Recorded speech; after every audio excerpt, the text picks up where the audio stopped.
Shri Gayatri tours and travels Chardham యాత్ర complete travel plan.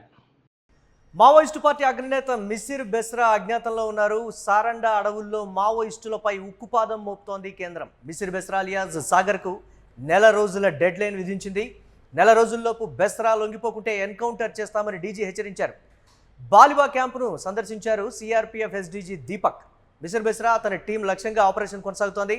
Maoist సాగర్పై ₹1 కోటి reward ఉంది. ప్రస్తుతం సారండా అడవుల్లో 100 నుంచి 150 మంది నక్సల్స్ ఉన్నారనేటువంటి సమాచారం. దీనిపై మరిన్ని అప్డేట్స్ మా కరెస్పాండెంట్ సత్య అందిస్తారు. సత్య, మిసిర్ బెస్రా లక్ష్యంగా కొనసాగుతున్నటువంటి ఆపరేషన్ ఇచ్చినటువంటి గడువు నెల రోజులు, లొంగిపోకుంటే మాత్రం ఎన్కౌంటర్ తప్పదు అనేటువంటి మాట. అడవుల్లో ఇప్పటికే జల్లెడ పడుతున్నారు అనేటువంటి సమాచారంగా ఉంది. 100 నుంచి 150 మంది మావోయిస్టులు అక్కడ ఉన్నారు. ఈ నేపథ్యంలో గడువు లోపల కానీ లొంగిపోకుంటే ఎన్కౌంటర్ జరుగుతుంది, ప్రజా సంఘాలకు కూడా మేము చెప్తున్నాము అనేటువంటి మాట. ఏదైతే మావోయిస్టుల మీద సానుభూతి చూపిస్తున్నారో ప్రజా సంఘాలు, వారికి కూడా మేము చెప్తోంది ఒకటే, నెల రోజుల సమయం ఇది చాలా ఎక్కువ, గతంలో ఇచ్చాం, ప్రస్తుతం కూడా ఇస్తున్నాము. మీరు వారికి చెప్తారా, లేకపోతే ఇది మా హెచ్చరికను వారు వింటారా, వచ్చి లొంగిపోతారా అనేది చూడాలి. దీనికి సంబంధించి మాత్రం భారీ స్థాయిలో కూంబింగ్ కొనసాగుతోంది.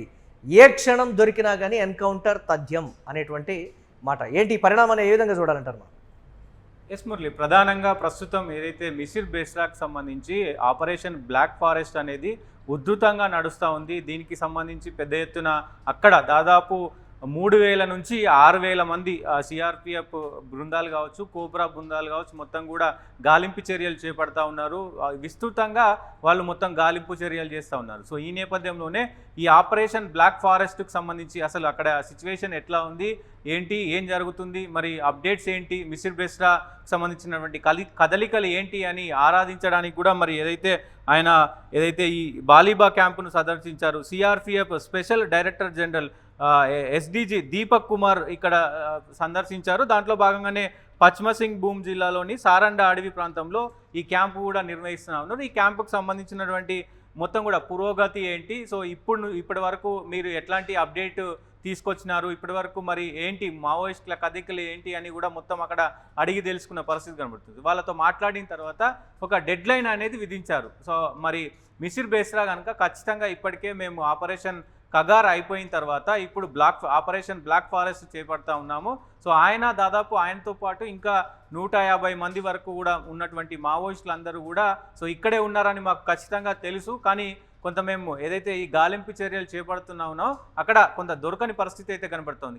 ఇంకా ముమ్మరంగా కూడా మేము గాలింపు చర్యలు చేపడతాము, దాంతోపాటు స్పెషల్ ఫోర్స్ను కూడా రంగంలోకి దింపుతాము అంటూ కూడా చెప్తున్న పరిస్థితి అయితే ఉంది. దాంతోపాటు ఆయన ఖచ్చితంగా కొంత డెడ్ లైన్ అయితే విధించారు. నెల రోజుల్లో 30 రోజుల్లో కనుక మరి పరిణామాలు కనుక వేరే విధంగా అయితే 30 రోజుల్లో ఖచ్చితంగా మీరు లొంగిపోవాలి, లొంగిపోకపోతే కనుక ఎన్కౌంటర్ చేసే అవకాశాలు ఖచ్చితంగా ఉంటాయి, ఎన్కౌంటర్లో బలి అవుతారా అంటూ కూడా ఆయన వార్నింగ్ ఇచ్చిన పరిస్థితి ఉంది. ఇప్పటికే ఈ 2-3 రోజుల్లో దాదాపు 8 మంది కూడా మావోయిస్టులు ఎన్కౌంటర్ అయిన పరిస్థితి కనబడుతుంది. కీలక నేతలు, డివిజన్ కమిటీ మెంబర్స్ కావచ్చు, ఏరియా కమిటీ మెంబర్స్ కావచ్చు, నేతలు, అక్కడ కొంతమంది లోకల్గా పనిచేసేటువంటి అందరూ కూడా మరి ఈ మధ్యకాలంలో దాదాపు ఈ 2-3 రోజుల్లోనే మనం గమనిస్తే 8 మంది దాకా ఎన్కౌంటర్ అయిన పరిస్థితి కనబడుతూ ఉంది. సో సిద్దిపేటకు సంబంధించినటువంటి ఒక మావోయిస్టు కూడా మరి ఇటీవల మరణించిన పరిస్థితి ఉంది. ఇట్లా అందరూ కూడా ఎన్కౌంటర్ అవుతున్న తరుణంలో మీకు ఖచ్చితంగా మేము డెడ్ లైన్ అనేది ఒకటి ఇస్తున్నాము. ఈ డెడ్ లైన్ లోపు మీరు లొంగిపోతే గనక ఖచ్చితంగా మీకున్న రివార్డు కావచ్చు, మీకున్నటువంటి వసతులు కావచ్చు, అవన్నీ కూడా ప్రభుత్వం కల్పిస్తుంది. జార్ఖండ్ ప్రభుత్వం ఖచ్చితంగా మీ వెన్నంటే ఉంటుంది అంటూ కూడా ఆయన పిలుపునిచ్చిన పరిస్థితి కనబడుతుంది. దాంతోపాటు ఆయనకు పెద్ద ఎత్తున ఇప్పటికే మీ పైన ₹1 కోటి రివార్డు ఉంది, ఆ రివార్డు కూడా మరి మీకే వచ్చే అవకాశం ఉంటుంది ఆయన చెప్తున్నారు. కానీ ఇక్కడ మిసిర్ బెస్రా అలియాస్ సాగర్జీ చెప్తుంది ఏంటంటే ఖచ్చితంగా ప్రభుత్వం పైన నేను ఈ 150 మందితో వీళ్ళందరితో నేను లొంగిపోవాలనుకుంటే కనుక ఖచ్చితంగా కొన్ని డిమాండ్స్ ఆయన పెట్టిన పరిస్థితి ఉంది. సో ఆ డిమాండ్స్కు మరి ఇటు జార్ఖండ్ ప్రభుత్వం కానీ పోలీస్ బృందం కానీ మరి ఎలా స్పందించింది అనేది చూడాల్సిన అవసరం ఉంది. 7 నెలల పాటు ఆ స్థాయిలో కూంబింగ్ జరిగినప్పుడు సీనియర్ నాయకులు, మావోయిస్టు సీనియర్ లీడర్స్ అందరూ కూడా లొంగిపోతున్నప్పుడు మిసిర్ బెస్రా విషయంలో ఎందుకింత జాప్యం అనేటువంటి మాట. అంటే పోలీసులు కూడా ఏదైతే మార్చి 31 డెడ్ లైన్ తర్వాత నుంచి ఇంకా కూంబింగ్ను విస్తృతం చేశారు అనేటువంటి మాట కూడా వినిపిస్తోంది. ఎందుకు మిసిర్ బెస్రా విషయంలో జాప్యం జరుగుతుంది అనేటువంటి వెర్షన్. దాన్ని ఏ విధంగా చూడాలంటారు సత్యం? డెఫినెట్గా మురళి, మీరు అన్నట్టు ఆయనకి ఇంత స్పెషల్ ఎందుకు, ఆయన ఇంకా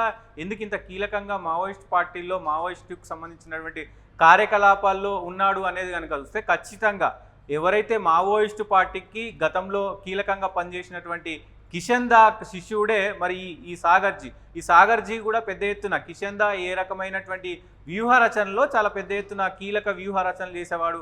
పార్టీని ఎలా ముందుకు తీసుకెళ్ళాలి, వ్యూహాలు ఎలా పన్నాలి, ఎలాగా మొత్తం కూడా ఈ ఆపరేషన్కి సంబంధించినటువంటి అన్ని కార్యక్రమాలు చేయాలి అనే పెద్ద ఎత్తున ఆయన చేసేవాళ్ళు. ఆయన శిష్యుడుగా ఏదైతే ఆయన 2021లో మరి పోలీసులకు లొంగిపోయాడు, ఈ ఇటీవల కాలంలోనే ఆయన మరి మృతి చెందిన పరిస్థితి కూడా కనబడతా ఉంది. దాంతోపాటు ఇప్పుడు ఈ సాగర్జీకి ఎందుకు ఇంత ప్రత్యేకత అంటే దాదాపు 4-5 రాష్ట్రాలు, తూర్పుకు సంబంధించినటువంటి 4-5 రాష్ట్రాల్లో ఆయన మొత్తం కూడా పోలిట్ బ్యూరో సభ్యుడిగా పనిచేస్తూ ఉన్నాడు. మధ్యప్రదేశ్ కావచ్చు, మహారాష్ట్ర కావచ్చు, జార్ఖండ్ కావచ్చు, ఒడిస్సా కావచ్చు, అలాగే ఇటు ఛత్తీస్గఢ్ కావచ్చు. ఈ 4-5 రాష్ట్రాలకు సంబంధించి కూడా కీలకంగా పోలిట్ బ్యూరో సభ్యుడిగా ఆయనే వ్యవహరిస్తూ ఉన్నాడు. సో అందుకు ఆయనకు ఈ మొత్తం మహారాష్ట్ర, మధ్యప్రదేశ్, ఒడిస్సా, అలాగే జార్ఖండ్, ఛత్తీస్గఢ్ ఈ 5 రాష్ట్రాలకు సంబంధించినటువంటి అడవులు ఆయనకు పెట్టిన అంటే విద్య మొత్తం కూడా పెట్టింది పేరు. ఎందుకంటే ప్రతి అణువు కూడా ఏ అడవిలో ఎలాంటి స్థావరాలు ఉంటాయి, ఎలాంటి మొత్తం కూడా అడవిలో ఎట్లాంటి ఇది ఉంటుంది అనేది కూడా ఖచ్చితంగా ఇంచు అణువు కూడా మరి సాగర్జీకి తెలుసు. సో ఈ నేపథ్యంలోనే పోలీసులు ఎంత గాలించినప్పటికీ కూడా ఆయన దొరకని పరిస్థితి కనబడతా ఉంది. వాళ్ళందరూ కూడా కొంత ఏదైతే వాళ్ళు ఏర్పాటు చేసుకున్నటువంటి కొంత అది ఏదైతే ఇవి ఉంటాయో వాటిలలో దాక్కుని మరి పోలీసులకు చిక్కని పరిస్థితి కనబడతాప్పుడు ఇప్పుడున్నటువంటి సిచ్యువేషన్లో అంటే వాళ్ళు డ్రోన్లతో మొత్తం కూడా సర్చ్ ఆపరేషన్ చేస్తూ ఉన్నారు, అధునాతనికమైనటువంటి విమానాలతో మరి సర్చ్ ఆపరేషన్ చేస్తూ ఉన్నారు.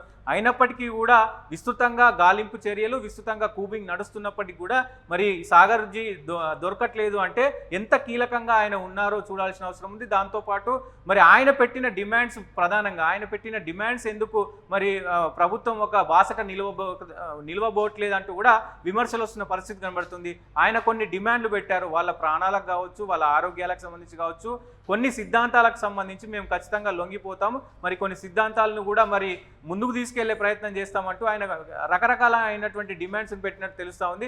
ఆ డిమాండ్స్కు ప్రభుత్వం కానీ ఇటు పోలీసులు కానీ ఒప్పుకోని పరిస్థితి ఉంది. ఈ నేపథ్యంలోనే ఆయన లొంగిపోవట్లేదు. లొంగిపోయిన తర్వాత వచ్చేటువంటి కేసుల విషయంలో కూడా ఎక్కడ స్పష్టత లేదు కాబట్టి అజ్ఞాతంలో ఉండటమే బెటర్ అనేటువంటి ఒక కోణంలో ఉన్నారు. అంటే లొంగిపోయిన తర్వాత కీలక నేతల విషయంలో వేధింపులు కొనసాగుతాయి అంటే మావోయిస్టుల జాడ కోసం కావచ్చు, లేకపోతే ఇతరత్ర వారి అంశాలు అంటే గతంలో జరిగినటువంటి పరిణామాలు, లేకపోతే ఇంకా ఎక్కడెక్కడ డంపులు కావచ్చు, లేకపోతే మీ స్థావరాలు ఉన్నాయనేటువంటి వేధింపులు కొనసాగుతాయి అనేటువంటి మాట కూడా మిసిర్ బెస్రా నుంచి ఒకంత వినిపిస్తోంది కదా. సో తర్వాత కేసుల విషయంలో జరిగేటువంటి వాటి గురించి క్లారిటీ కానీ ఒక హామీ కానీ ఇస్తేనే మిసిర్ బెస్రా లొంగిపోతారు అనేటువంటిది ఒకంత వస్తున్నటువంటి సమాచారం. దీన్ని ఎలా చూడాలంటారు సార్? డెఫినెట్గా మీరు అన్నట్టు ఇప్పుడు ప్రస్తుతం కీలక నేతలు లొంగిపోయిన రాజిరెడ్డి కావచ్చు, దేవ్జీ కావచ్చు, బడే చొక్కారావు కావచ్చు, కీలక నేతలు అందరూ కూడా లొంగిపోయారు. వాళ్ళు లొంగిపోయిన వాళ్ళలో ఇటు ప్రధానంగా రాష్ట్రాలకు సంబంధించినటువంటి కొత్త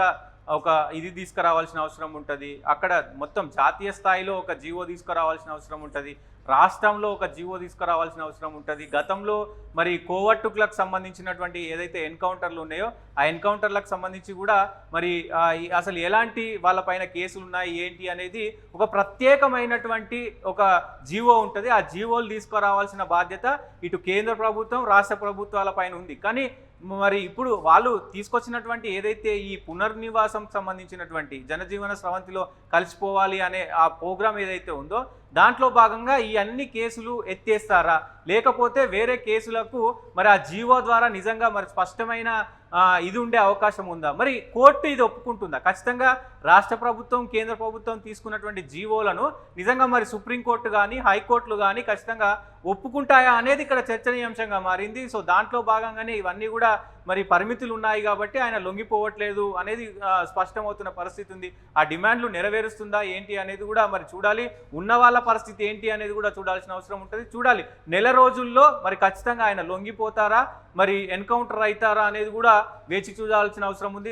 ఆయనతో పాటు 150 మంది ఆయనకు ప్రొటెక్షన్ ఉంది, ఆయనతో పాటు ఉన్నారు కాబట్టి ఇది ఒక ఆయన లొంగిపోతే కనుక ఖచ్చితంగా పోలీసులు దీంట్లో విజయం సాధించినట్టు అవుతుంది. లొంగిపోతే కనుక మరి మావోయిస్టు భావజాలం ఇంకా మరి ముందుకెళ్లే అవకాశం ఉంటుంది. కాబట్టి చూడాలి ఏం జరగబోతుంది ఏంటి అనేది కూడా చూడాల్సిన అవసరం ఉంటుంది. రైట్, థ్యాంక్స్ ఫర్ అప్డేట్ సత్య. ఇక మావోయిస్టు పార్టీ అగ్రనేత మిసిర్ బెస్రా అజ్ఞాతంలో ఉన్నారు. సారండ అడవుల్లో మావోయిస్టులపై ఉక్కుపాదం మోపుతున్నట్లుగా తెలుస్తోంది. మిసిర్ బెస్రా అలియాస్ సాగర్కు నెల రోజుల డెడ్ లైన్ విధించారు అధికారులు. నెల రోజుల్లోపు బెస్రా లొంగిపోకుంటే ఎన్కౌంటర్ చేస్తామని డీజీ హెచ్చరించడం, అలాగే ప్రజా సంఘాలు కూడా ఎన్కౌంటర్లు ఆపాలి అని ముందు నుంచి కూడా చెప్తున్నాయి. కానీ అధికారులు చెప్తుంది ఏంటి అంటే లొంగిపోవాలి, లొంగిపోకుంటే మాత్రం ఎన్కౌంటర్ తప్పదు అనేటువంటి ఒక ఇండికేషన్ అయితే ఇస్తున్నారు. గతంలో డెడ్ లైన్ ముగిసిన తర్వాత కూడా ప్రజా సంఘాలు చెప్పింది ఏంటంటే వారికి లొంగిపోవటానికి కావాల్సినటువంటి సమయాన్ని మీరు ఇవ్వాలి అనేటువంటి మాట. కొంతమంది నేతలు ఒక వారం రోజులు, 10 రోజులు, నెల రోజులు కూడా అడిగినటువంటి పరిస్థితి ఉంది. ఈరోజు కీలకమైనటువంటి నేత మిసిర్ బెస్రాకు 1 నెల రోజుల గడువిస్తున్నాం. అయినప్పటికీ కూడా కూంబింగ్ అయితే కొనసాగుతూ ఉంటుంది. సారండ అడవుల్లో 100 నుంచి 150 మంది వరకు మావోయిస్టులు ఉన్నారనేటువంటి ఒక సమాచారంతోనే మేము అక్కడ కూంబింగ్ చేపడుతున్నాం. కూంబింగ్ ముగిసే లోపు దొరికితే ఎన్కౌంటర్, దొరక్కపోతే మాత్రం వారు వచ్చి లొంగిపోతే ఓకే, లేదనంటే మాత్రం ఎక్కడున్నా సరే అడవుని జల్లెడ పట్టైనా సరే ఎన్కౌంటర్ చేస్తామనైతే ఈ నేపథ్యంలో డీజీ హెచ్చరిస్తున్నటువంటి బ్రేకింగ్ న్యూస్.